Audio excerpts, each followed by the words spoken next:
বন্ধুরা, আবার একটা রান্নার ভিডিও নিয়ে চলে আসলাম। দেখো আর মাছ রান্না করে ভালো করে ধুয়ে নুন মেখে নিয়েছি।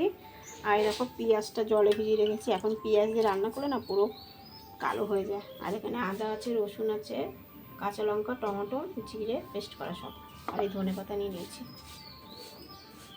তেল বসিয়ে দিয়েছি, ঢেকে নিলাম। আর তেল দিচ্ছি, মাছগুলো ছেড়ে দিয়েছি কড়াইতে।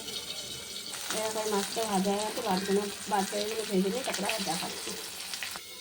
এই কড়াইতে আবার বসালাম, জিরে সম্বাদ দিয়ে দিয়েছি।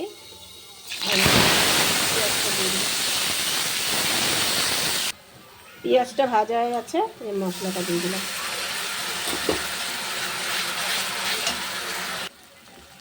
হলুদ, লবণ আর কাশ্মীর লঙ্কার গুঁড়ো দিয়ে দিলাম। আর একটুখানি মিক্সচারে বাটির জলটা দিয়ে দিলাম। আর ভালো করে মশলাটা কষিয়ে নিই।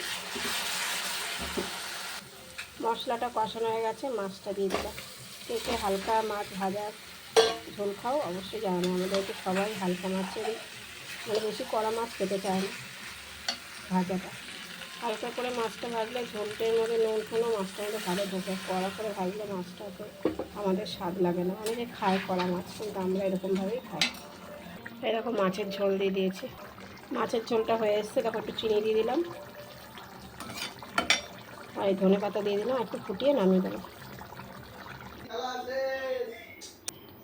এরকম বন্ধুরা রান্না হয়ে গেছে। কেমন লাগলো ভিডিওটা অবশ্যই কমেন্ট বক্সে জানাবে। খুব সুন্দর টেস্টি হচ্ছে।